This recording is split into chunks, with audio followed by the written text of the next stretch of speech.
After this great conversation with Zakaria from Syria, we're very happy to introduce another central topic in the region of the MEM. The religious sphere in the MEM region will be a very important panel, the second panel, so I'm very happy to also welcome the audience online. As you know, this year we have a hybrid format of the forum, so Ahla wa sahla, everybody connected by Skype or online. Very happy to have you here. And this panel will be in French. So I will switch to French, but il ne faut pas avoir peur. Il y a une traduction simultanée. So there will be a translation and everybody will understand each other. That's the aim of having these dialogues here at the MEM Summer Summit. So I'm very honored to introduce the first panelist. It's Professor Wassim Salman, a Syrian-Italian professor of contemporary Arabic Islamic thought at the Pontifical Institute for Arabic and Islamic Studies, PISAI. Ahla wa sahla, ya ustaz. The second panelist is Naila Tabara, the president of Adyan Foundation, a foundation based in Lebanon that is really doing an amazing work for diversity, solidarity, and human dignity. So important not only these days, but especially these days, thinking also about Lebanon. The third panelist and young changemaker, we're very happy that he made it all the way from Beirut. Here, Hadi Damian, who's representing the young changemakers, the 30 young changemakers who made it to Lugano and who have had the chance to have a dialogue during this seminar. For the introduction to the third panelist, I hand over to the chairman of this panel, Luca Steinmann, journalist of the Fondazione Federica Spitzer, Faculty of Theology. Donc c'est un honneur d'avoir introduit les professeurs, donc Wassim Salman, Naila Tabara, le troisième hôte qui va être introduit par Luca Steinmann dans un instant. Donc, bienvenue and have a good panel. Merci. Welcome everyone from my side as well. I hope you're hearing me fine and clear. And I would like to start introducing our first distinguished panelist that is connecting online from here, Mario Giro, who has been the Deputy Minister of Foreign Affairs in Italy, and he's representing today the Sant'Egidio community, which is very active in the religious dialogue field. So very welcome here. And I would start now to give the floor to our distinguished panelists by talking about the topic that we are discussing today. This means the conversations between religions, the dialogue between religions, the meeting between religions. What does it concretely mean is the question that I'm going to ask to our panelists, and that's a question that we're going to discuss all together.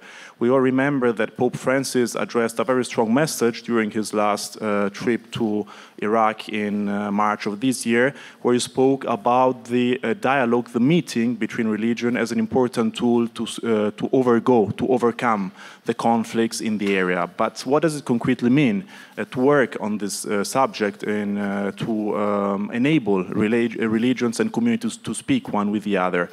And that's the first question I'm going to ask to Professor Salman, whom I'm asking to answer in French. And I apologize because I'm the only speaker today not speaking French but in English. Professor Salman, you're originally from Syria. I've been to Syria recently, around 1 month ago. And the situation there can be considered as very hard, since we are witnessing a very large evacuation of the young people that are leaving the country, not because of religious problems, basically, basically, but mostly because of the very tense and very hard economic situation on the ground. So my question for you, or my input for you, is do we have to fear that such a deep economic crisis that is involving Syria, but Lebanon and many other countries as well, could lead again to religious tensions in the area? Please, the virtual floor is yours. Merci de cette question et de l'invitation à ce panel sur le dialogue interreligieux, sur la nécessité de la religion. Et je voudrais commencer mon propos sur le dialogue et sa nécessité en évoquant le titre de l'ouvrage de Gilles Kepel, « Sortir du chaos ». C'est un titre très parlant qui nous met dans le contexte syrien et met en exergue les difficultés concrètes pour mettre fin au conflit. En effet, l'analyse du cas syrien permettra de faire apparaître les conditions qui ont contrarié le changement démocratique. La révolution syrienne de mars 2011 tire ses origines de la mobilisation politique contre le régime. Mais ce mouvement va dégénérer en guerre, la plus cruelle de l'histoire moderne du Proche-Orient. Se méfiant des institutions politiques, la population syrienne a opté pour les institutions primitives telles que la famille, la tribu et la religion. Donc, au lieu de revendiquer la liberté d'opinion et les droits inaliénables des citoyens, la protestation s'est transformée en conflit violent entre les groupes ethniques et religieux. Les islamistes ont diffusé leurs idées extrémistes à travers les réseaux sociaux, divisant de plus en plus la population. Donc, les groupes terroristes armés ont imposé leur rythme à la société syrienne, intégrant des chômeurs. Donc, la crise économique avait des conséquences donc, sur la crise. Ils ont intégré des chômeurs contre leurs concitoyens. En 2012, déjà, la Syrie est plongée dans le chaos. La population est divisée d'une manière claire et nette entre les défenseurs du régime en place, à savoir les alaouites, les chiites, les druzes, les chrétiens et une partie des sunnites modérés qui ne voulaient pas Daesh et ne voulaient pas le terrorisme. D'autre part, nous avons l'opposition syrienne qui ne représente pas tous les Syriens malheureusement parce qu'elle a une nature plutôt islamique et islamiste. Et donc, nous avons les frères musulmans, les djihadistes, indigènes, étrangers, etc. Donc, le régime a exploité aussi cette division et l'a exacerbée en libérant des djihadistes détenus dans les prisons, par exemple. Et dès lors, la division n'est pas seulement politique, mais aussi religieuse. Donc, l'appartenance à un groupe religieux implique ipso facto un choix politique. Les djihadistes s'engageaient contre les infidèles, alors que les sympathisants d'Assad voulaient à tout prix protéger les propres intérêts et le minimum de liberté que garantit un régime corrompu. Le dialogue interreligieux est une nécessité dans ce cas-là, est un pas indispensable en vue de la reconstruction de la Syrie. Exige un effort énorme de la part des Syriens, aussi des Européens, en collaboration avec la Russie, puisque la stratégie américaine ne semble pas claire, ne propose pas une alternative convaincante au chaos actuel. Nous avons l'exemple de l'Afghanistan et nous avons des réfugiés et comme conséquence du chaos toujours laissés après les invasions américaines malheureusement. Le dialogue interreligieux ne concerne pas seulement le rapport entre les religions, mais doit être entrepris à l'intérieur de la même religion, donc notamment entre les musulmans qui constituent la majorité de la Syrie. On connaît bien que le conflit entre sunnites et chiites remonte au 1er siècle. Le rapport entre les alaouites et les sunnites est très tendu, est un rapport de violence depuis des siècles, est devenu pur pendant les 50 dernières années. L'alliance du régime syrien avec l'Iran et le Hezbollah a consacré la dimension religieuse du conflit géopolitique entre l'Iran et l'Arabie saoudite. Cette alliance chiite-alaouite a marginalisé les autres groupes religieux de la Syrie, comme les chrétiens et comme les druzes. Les églises sont divisées à leur tour entre syriaques, maronites, orthodoxes, grecs catholiques, grecs orthodoxes, chaldéens, latins, etc. Ils n'ont pas de projet en commun, non plus de vision pour l'avenir des chrétiens dans la région. C'est la survie, l'abandon de la terre des apôtres, des saints. Malheureusement, c'est dur. Et personne n'a pris au sérieux un projet très important qui a été proposé par un missionnaire français, le père Jean Corbon, l'Église des Arabes. Cet ouvrage vraiment propose un projet très important pour unir tous les chrétiens dans la région. La division des églises, des chrétiens, donc, et favorise les intérêts du clergé, qui est soumis à son tour au régime, non pas l'intérêt des chrétiens, et affaiblissent les églises. La division de la population syrienne a donc des raisons historiques. Le rapport entre les différents groupes religieux reste marqué par la méfiance. Les membres des différentes traditions religieuses ne se connaissent pas bien du point de vue religieux. Personne en Syrie ne connaît bien la doctrine, par exemple, alaouite ou druze. Ces religions gardent un aspect mystérieux et ambigu qui fait un obstacle à un dialogue sincère et fraternel au-delà des questions politiques.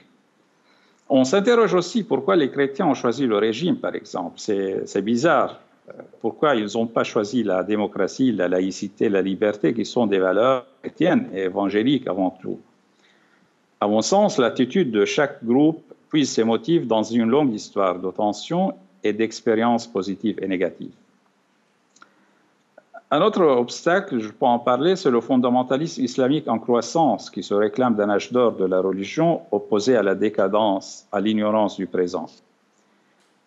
Malgré l'animosité du régime alaouite envers les frères musulmans, il a fait un double jeu durant la guerre, ce qui a augmenté certainement la tension. Il s'est allié d'une part avec les minorités religieuses en présentant l'islam sunnite comme la seule menace qui veut attaquer la Syrie.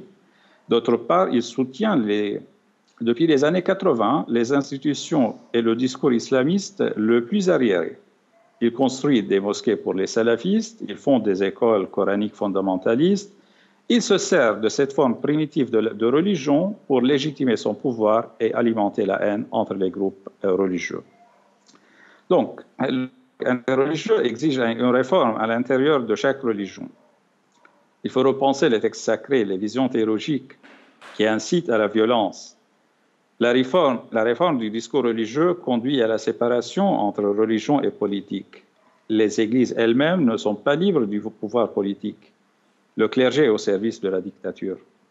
Le changement du discours religieux implique une ouverture à un monde laïque, à la laïcité inclusive, qui garantit à tous les citoyens les mêmes droits et les mêmes devoirs sans nuire à leur engagement religieux.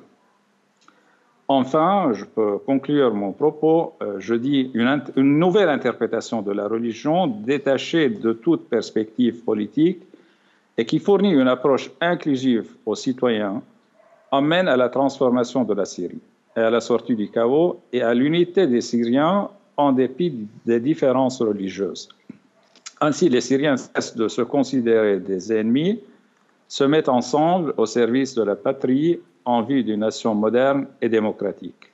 C'est la voie, à mon sens, qu'il faudrait entreprendre si l'on veut construire un avenir meilleur et permettre avant tout aux réfugiés de rentrer chez eux et de vivre en paix avec leurs concitoyens. Et merci. Thank you very much, Professor. Thank you for being with us and for keeping being with us in this conversation.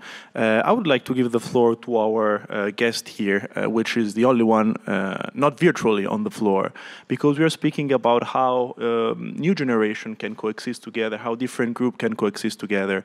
You are a young professor. You live with youngsters, with young people of your country, Lebanon. And when I was there 1 month ago, I was speaking with many young people, and no one told me that religious dialogue is a problem there or in any other parts of the region. But most of them were talking about the economic dimension. What's the future for Lebanon and for the youth of Lebanon in this term? Luca, il nous est arrivé depuis la période de l'Andalousie des récits qui racontent les interactions que les juifs, les chrétiens et les musulmans avaient entre eux. Pendant longtemps, le débat interreligieux a été au sujet de toutes les conversations. On a cherché à comprendre les dogmes, on a cherché à comprendre les principes, on a cherché à créer une cohésion basée sur ce sacré religieux. Ces conversations persistent jusqu'à aujourd'hui. Et donc, alors que le dialogue interreligieux est important, dialoguer c'est toujours utile, ça permet de désamorcer beaucoup de situations, on est toujours dans une situation où on parle et on a envie de voir plus d'impact. Dans le cas du Moyen-Orient, c'est une zone qui est basée sur des... C'est un territoire qui est basé quand même sur la logique des minorités religieuses. Et du coup, on a fondé toutes les politiques publiques, tout le système public sur ces identités. Ce qui veut dire, d'une façon ou d'une autre, on est quand même à un niveau tribal. On est loin d'un état de droit, on est loin des institutions qui sont pour tout le monde, que ces personnes soient pratiquent une religion ou qu'elles soient non pratiquantes. Finalement, quand on travaille pour une cohésion sociale, c'est le but de tout territoire dans lequel nous vivons, de toute vie digne que nous souhaitons mener, il est important de ne pas isoler des gens et de comprendre que finalement, c'est une conversation avec tout le monde qu'il faudrait avoir. Les crises économiques sont particulières parce qu'elles concernent tout le monde. Tout le monde en paie les frais. Dans le cas du Liban, par exemple, chaque domicile a au moins 2 lignes électriques. Une ligne électrique qui est celle de l'État. Dans Beyrouth, donc, la capitale est alimentée pour 3 heures par jour. Ensuite, la deuxième ligne qui est celle du générateur du quartier, le générateur privé, qui est censé assurer le reste, à savoir les 21 heures. Aujourd'hui, avec la pénurie du fioul, nous n'avons même pas d'électricité du générateur pour 10 heures. Nous restons 11 heures dans une obscurité, si c'est la nuit, ou bien sans courant. Donc du coup, on n'a même pas accès à la connexion Internet, les téléphones, les ordinateurs portables, etc., ont une durée de vie. Donc il y a des entraves exceptionnelles. Le fioul qui n'existe pas veut dire que les gens se mettent en ligne pendant des heures et des heures dans l'espoir d'avoir un peu de fioul dans la voiture, un peu d'essence. Et une fois arrivé son tour arrivé, le mec de la station, de la pompe, pourrait facilement nous dire « Excusez-nous, on n'en a plus ». Et ça, c'est des choses basiques. Les médicaments sont de plus en plus rares dans les pharmacies. Et la situation n'est pas une situation exclusive au Liban. C'est une réalité que l'on voit dans tous les pays quand ils sont fouettés par une crise économique. Dans les pays de la région, les origines sont souvent relatives à cette performance de la politique identitaire. C'est un danger. Ce genre de politique ne peut que mener à plus d'isolation, plus d'intégrisme, plus d'extrémisme. Pour le moment, on dit que c'est au Moyen-Orient. Ce forum nous montre que le Moyen-Orient n'est pas isolé de la Méditerranée. Qui dit Méditerranée dit Europe. Qui dit Europe dit le reste du monde. Donc il est important de comprendre que ce qui se passe au Moyen-Orient n'est pas particulier pour le Moyen-Orient, ne restera pas au Moyen-Orient, et il est représentatif de ce qui se passe à l'échelle globale. Then thank you very much for being here as well to enable us this dialogue between the two shores of the Mediterranean. Lebanon is actually gives a perfect perspective on all the region of all the Middle East. And here I would like to give the floor to Naila Tabbara, who's heading a very important organization, a very important foundation based in Lebanon, but that can have from there a very large overview on what's happening in all the country and in all the region. That's why, Madame Tabbara, I would like to give you the floor and to explain to us your perspective on the Middle Eastern Mediterranean region and how could we concretely implement a dialogue, a meeting between the different ethnic groups, the different ethnic and religious majorities and minorities that form the Middle Eastern societies. Merci, Luca. Je vais continuer là où Hadi Damien et Wassim Salman se sont arrêtés pour dire que c'est très très important donc de prendre en considération la religion pour comprendre la réalité sociopolitique autour de nous. Il est très important de toujours garder en vue la question de la diversité parce qu'elle est fondamentale et c'est quelque chose que nous devons sauvegarder dans la région. Mais je dois rappeler que nos problèmes sont avant tout des problèmes politico-économiques. Donc, ce dont nous souffrons dans la région, c'est premièrement de la corruption, là où il n'y a pas la guerre en plus. donc de la corruption et du despotisme, que les despotes soient éclairés ou pas. Nous avons une mainmise politique, nous avons des droits de l'homme qui sont bafoués. Et bien sûr, donc, la corruption, selon une étude, 91% des jeunes arabes de toute la région disent que le plus grand problème, c'est le problème de la corruption.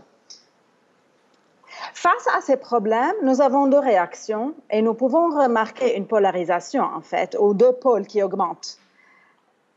Durant les dernières années, nous avons vu, d'une part, une augmentation de jeunes qui disent « nous ne sommes pas religieux » ou bien « nous sommes spirituels, religieux, mais à notre manière, mais pour nous, il faut séparer le religieux du politique ». Nous avons vu de très belles positions en Irak et au Liban, avec donc la révolution au Liban en 2019, en Irak aussi. Une des pancartes était très belle. En Irak, je me rappelle un jeune qui disait le Premier ministre, son rôle, c'est de mener le pays vers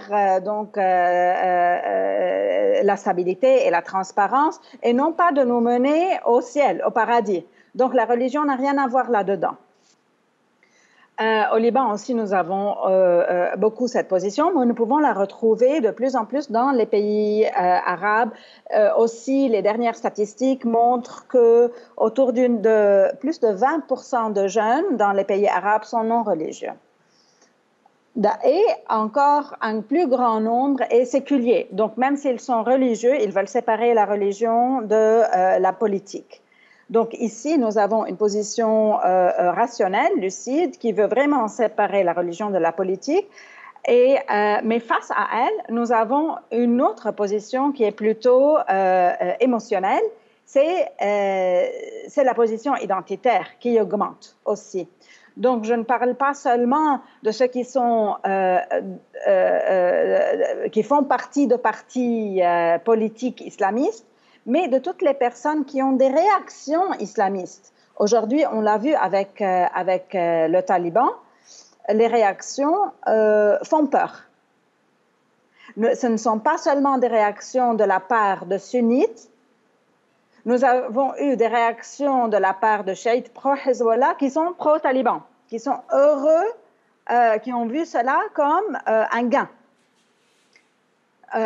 Nous avons aussi des réactions, même le Mufti d'Oman, qui a dit, qui a vu en cela aussi un gain pour l'islam, et donc qui célébrait les talibans. Donc cela fait peur. Et bien sûr, nous avons beaucoup de personnes, de jeunes identitaires, qui sont dans cette position. Donc nous avons cette polarisation entre, d'une part, des gens qui veulent complètement séparer l'État et bien sûr de la religion. Et bien sûr, ces personnes-là croient à la diversité, croient à l'importance de sauvegarder la diversité. Et surtout dans des pays comme le Liban, l'Irak, l'Égypte, où vous avez cette diversité.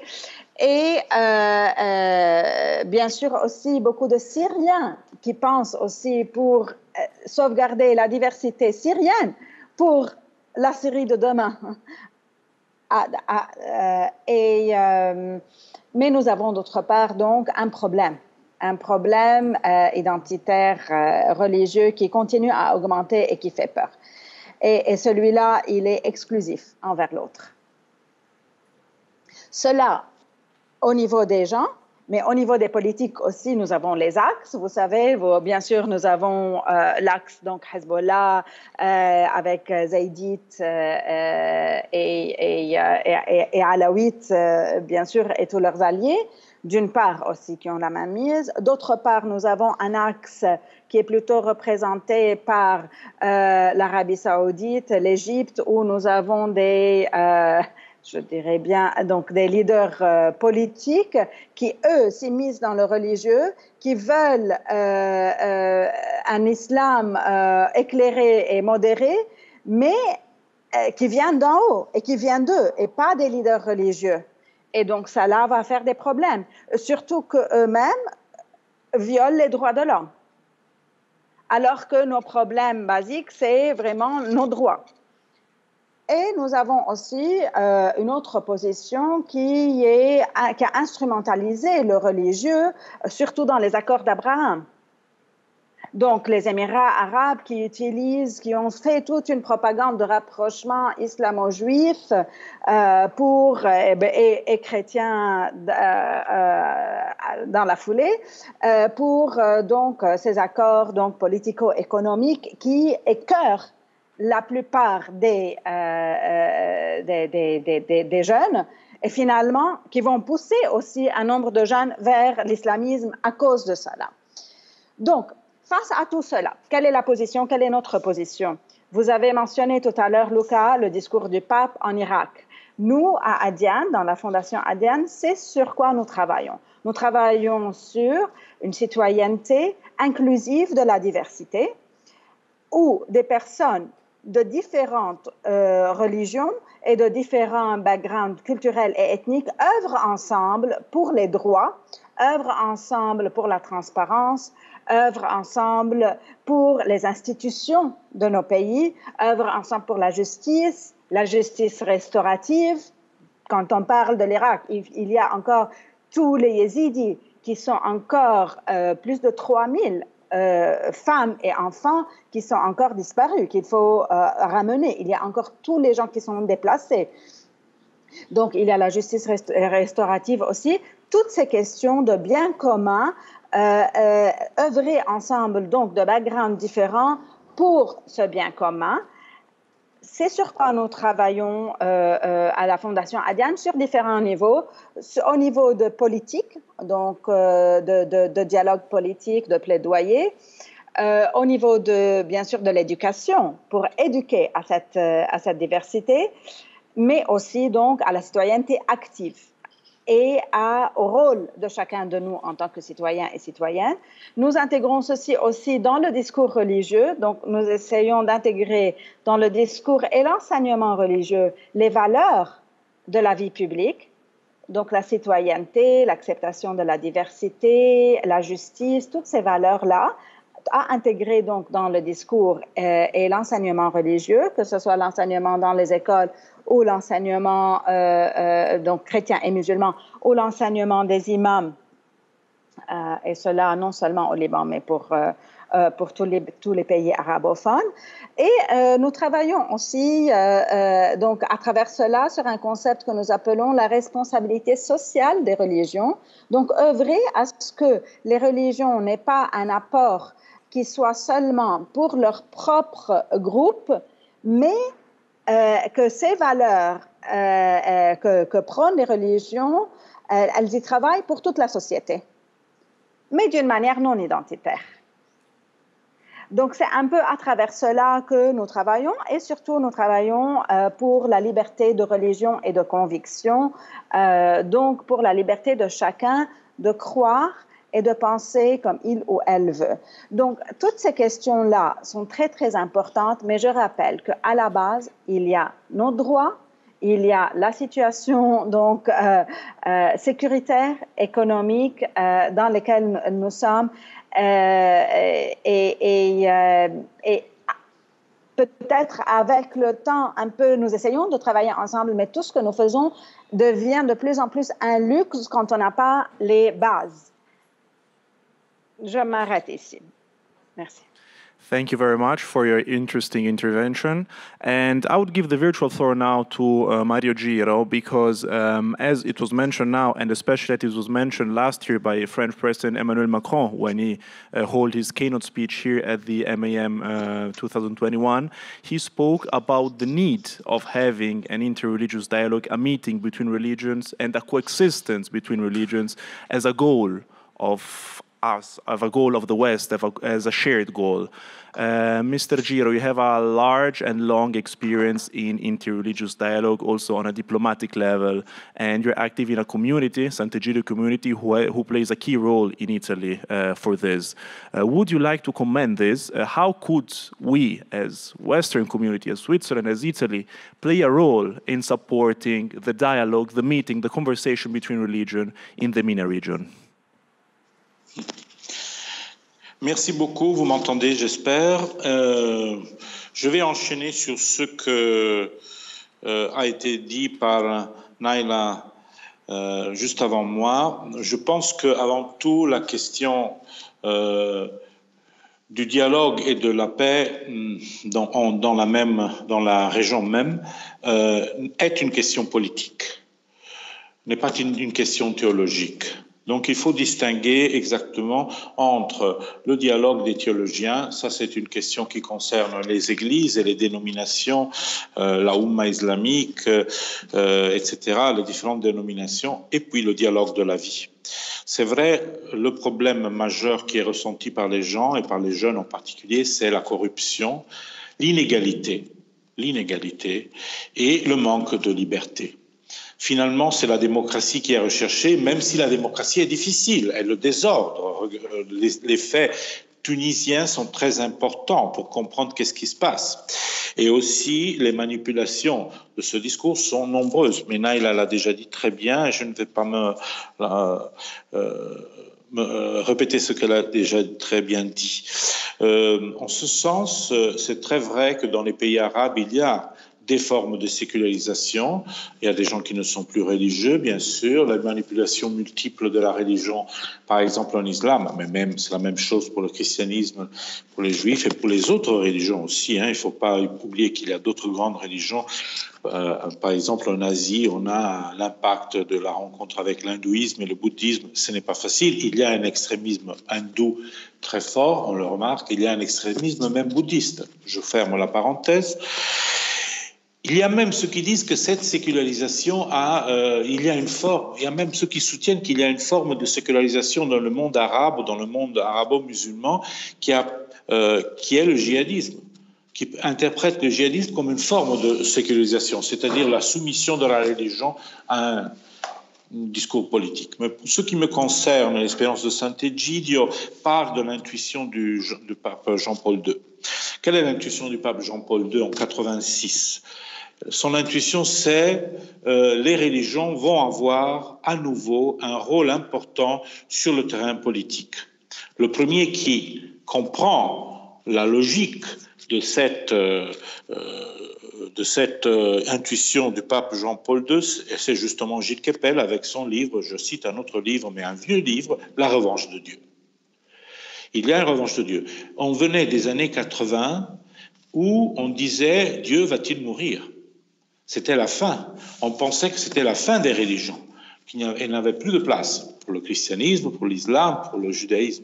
Tandis que, en peu d'années, en réalité, dans l'islam, ça avait déjà commencé en 79 avec la révolution islamique en Iran et toute une série d'autres choses, mais en peu d'années, on a vu la revanche de Dieu, effectivement. Alors, Jean-Paul II a cette intuition et il lie le dialogue à la recherche de la paix.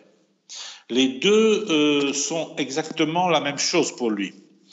Son intuition, c'est la paix est à nous, c'est-à-dire aux religieux. Et il convoque à assise les grandes religions du monde contre l'avis des cardinaux plus importants de la curie. Il convoque, et c'est un geste qui confirme son autorité et son intuition, c'est les religions qui doivent. On n'a pas confiance dans les politiques. Il faut reprendre la main sur la question de la paix. Il faut se rappeler que c'était juste au passage. Il voyait la fin du monde communiste, il l'entrevoyait, à laquelle il a contribué, et en quelque sorte, il arrache la paix aux communistes. Parce que jusqu'à ce moment-là, c'était les communistes avec les mouvements, etc., internationaux, et surtout l'Union soviétique, qui se disaient la paix est un discours que nous continuons à faire, que nous continuons, nous, communistes, marxistes, nous avons à cœur, tandis que les Américains et les Occidentaux sont des gens qui aiment la guerre. Alors le pape a cette intuition, il convoque les religions et ils font les deux choses ensemble. Le dialogue interreligieux, mais ce n'est plus un dialogue théologique pour le pape Jean-Paul II. Et Sant'Egidio, depuis 1986, a continué ce parcours chaque année en convoquant les grandes religions du monde. Alors là, c'est très intéressant, c'est un virage historique. La paix qui cherche ses artisans, qui a un chantier toujours ouvert. J'utilise les paroles du pape en 86. Je rappelle que le pape, l'année précédente, était allé à Casa, avait rencontré des jeunes musulmans dans le stade, et dans la même année 86 où il convoque Assise, il était allé à la synagogue de Rome, premier pape qui rentre dans une synagogue. Donc, il lie ces deux choses. Et le changement, c'est les transitions pacifiques que les religions doivent impliquer, doivent propulser. Alors, on demandait quel est l'impact de tout ça. L'impact est politique. Déjà, il y a l'idée de Jean-Paul II des transitions pacifiques, comme en Chili, comme aux Philippines. Mais c'est toujours dans un monde, disons, chrétien. Mais aussi, en quelque sorte, l'impact se décèle dans le dialogue même de la vie qui prend du temps.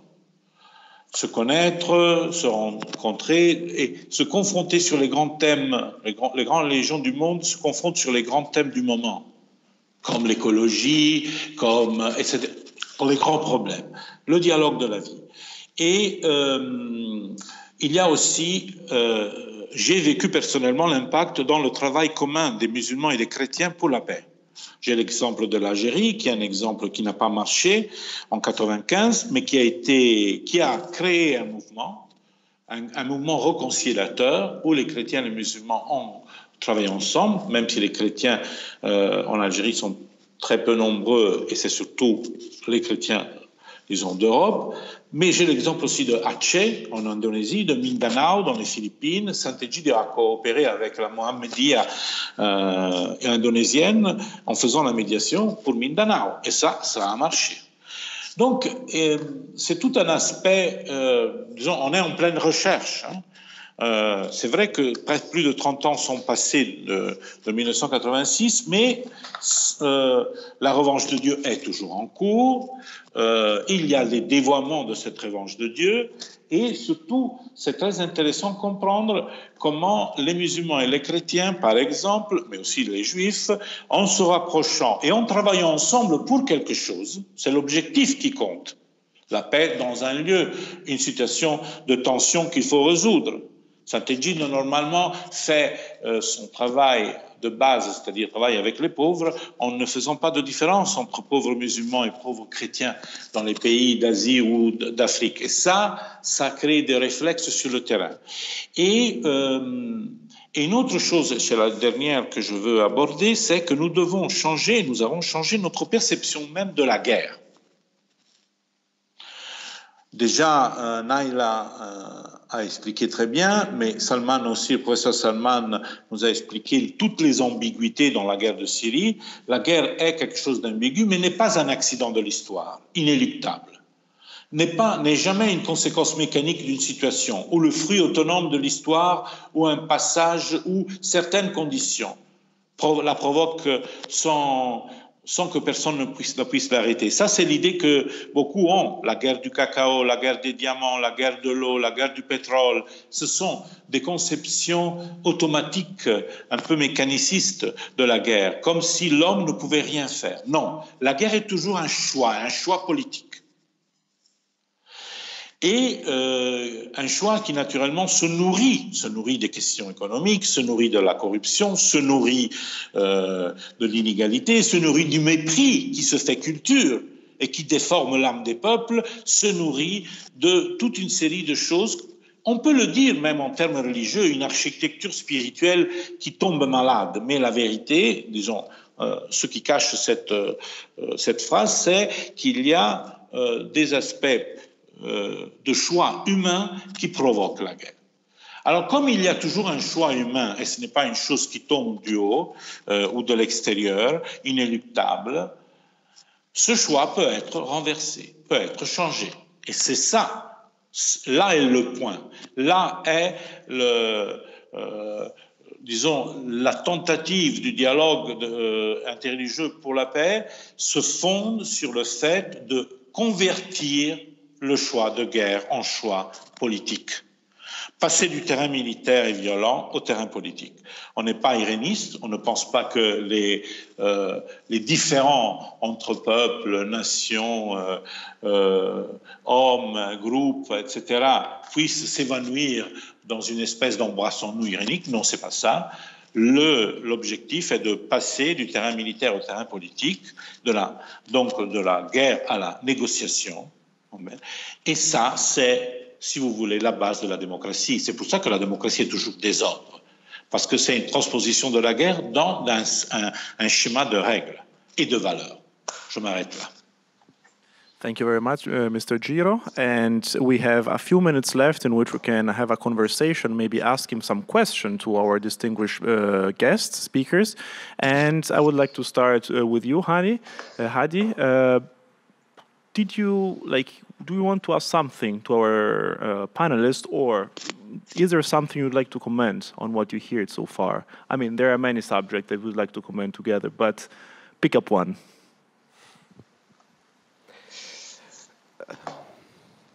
Déjà, c'est un honneur d'être à l'écoute de tous ces commentaires, de tout ce qui a été dit. C'est beaucoup de food for thought, c'est beaucoup de réflexions qui suivent.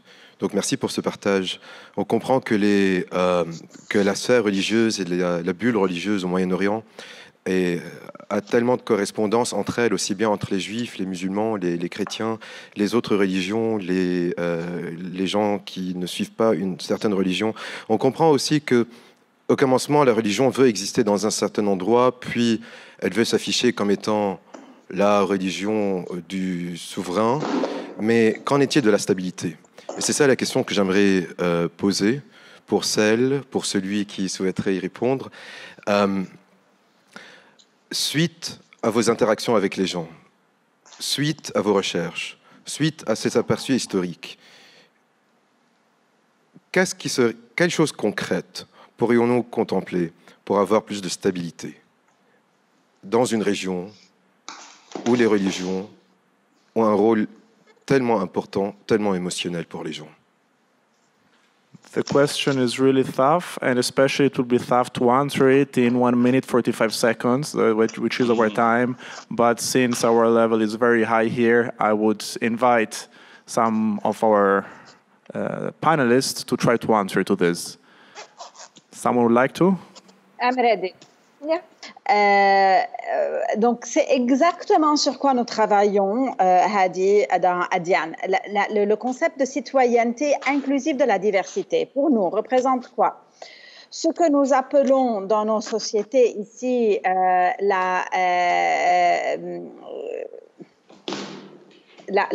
l'état civil, pour ne pas dire un état religieux.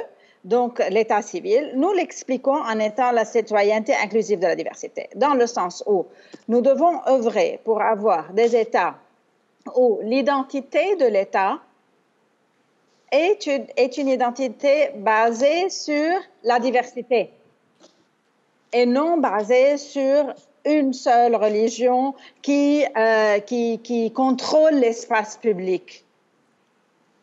Donc, c'est un État de droit où nous avons des droits culturels pour les différentes ethnies, pour les différentes cultures, et où nous avons les droits donc de liberté de religion et de conviction pour toutes les personnes à penser, à pratiquer, ne pas pratiquer, changer de religion comme ils veulent, interpréter la religion différemment comme ils veulent. Aujourd'hui, par exemple, nous avons dans beaucoup de nos pays ce qu'on appelle la loi du blasphème. Ça veut dire si quelqu'un dit quelque chose de négatif sur une religion, on peut le mettre en prison. Si quelqu'un dit quelque chose de différent sur une religion, par exemple en Égypte, il y a des gens qui disent, voilà, nous ne croyons pas beaucoup au hadith, nous croyons au Coran, qui s'appellent les coranistes, et ceux-là sont mis en prison, juste parce qu'ils ont une interprétation différente. Et donc, et beaucoup de fois, la loi du blasphème, c'est pas seulement pour les gens qui appartiennent à la majorité et expliquent différemment, mais beaucoup de fois sur les minorités, comme nous savons par exemple le Pakistan, Asia Bibi et beaucoup d'autres donc exemples de pays dans la région. Donc, donc les droits de chacun de penser ce qu'il veut, de croire ce qu'il ou elle veut et de revendiquer leur appartenance religieuse, culturelle, ethnique, ce qu'ils veulent, dans un espace qui maintient les droits de tout le monde. C'est ça, c'est sur cela que nous travaillons, avec en même temps un vrai contrat social et une vraie position de l'individu, du citoyen et de la citoyenne comme eux acteurs de changement, comme eux à qui les responsables politiques doivent rendre compte. Mais c'est tellement utopique en vue de la dystopie dans laquelle nous vivons maintenant. Mais cependant, nous travaillons sur cela. Nous essayons autant que nous pouvons donc d'éduquer à cela. Nous avons même un site web à Aden que nous appelons Ta'adoudia. Ça veut dire pluralisme, dans lequel nous mettons des articles, des petits films et qui est suivi par 20 millions de personnes annuellement du monde arabe, donc parlant arabe. Donc, nous essayons de semer des graines. Peut-être qu'on ne va pas les voir durant notre temps, mais nous espérons que c'est des graines qui vont faire fructifier ce que Hadi demandait. Thank you very much for your precious intervention, and I would like to thank also all the other panelists that were here with us today. And I think we're running out of time, so I will give the floor, the physical floor this time, to our moderator to go on to the next panel. And thank you very much to everyone for being here today. Shukran. Thank you, Luca. Thank you to all the panelists. Since we have the privilege of having the young changemaker here in Lugano, I would like to give the floor to them in order to pose a question to the panelists who are connected via Skype. So we can really, have this almost personal exchange. So please, a question from the young changemakers of the audience. Tfaddalu. Bonjour à tous et merci pour vos interventions respectives.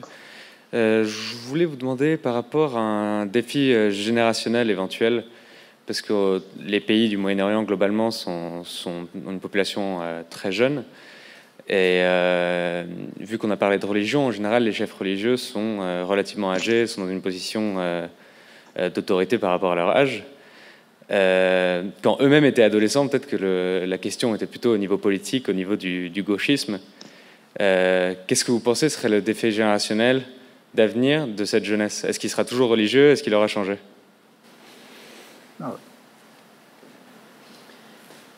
Qui veut répondre à cette question très très pertinente? Donc merci. Oui, je peux répondre moi-même. Oui, je pense que c'est l'avenir de la région dépend vraiment de cette décision. Je ne suis pas sûr que les nouvelles générations seront tout à fait sans religion. Cette question a été abordée durant les années 80-90, après la chute du communisme, que le monde sera sans religion. Mais le Proche-Orient n'est pas comme ça. Je pense que le conflit entre les générations continue. Mais il faut former les nouvelles générations, c'est ça mon idée. Il faut former les nouvelles générations et demander à eux d'abandonner les formes de religion fondamentalistes, les formes erronées de religion, d'appartenance religieuse. Donc il faut former le Proche-Orient, il faut mettre un programme clair pour les nouvelles générations. Sinon, on va tomber dans une situation comme celle de l'Afghanistan. En 20 ans, il n'y avait pas un vrai changement dans les attitudes religieuses, dans l'interprétation, la lecture de la religion elle-même. Donc, je pense que c'est la question de former les générations selon une nouvelle culture laïque. La laïcité est une nécessité pour transformer le Proche-Orient.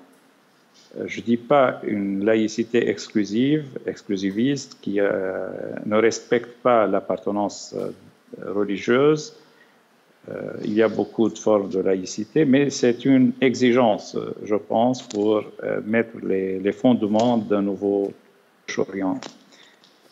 Tu ne peux pas faire une démocratie dans un pays, dire que c'est un pays qui peut être démocratique, là où la majorité sunnite vote pour un sunnite, la majorité chiite vote pour un chiite, les chrétiens votent pour un chrétien. C'est pas ça la démocratie. La démocratie, c'est voter pour un programme électoral, pour la construction de la nation. C'est pas pour un membre de la même tradition religieuse. Donc, c'est vrai, ça, la préparation d'un Proche-Orient démocratique, c'est la formation des nouvelles générations, changer les programmes scolaires, changer les programmes catéchétiques aussi dans les églises, dans les mosquées, etc. Et je pense qu'on peut faire quelque chose,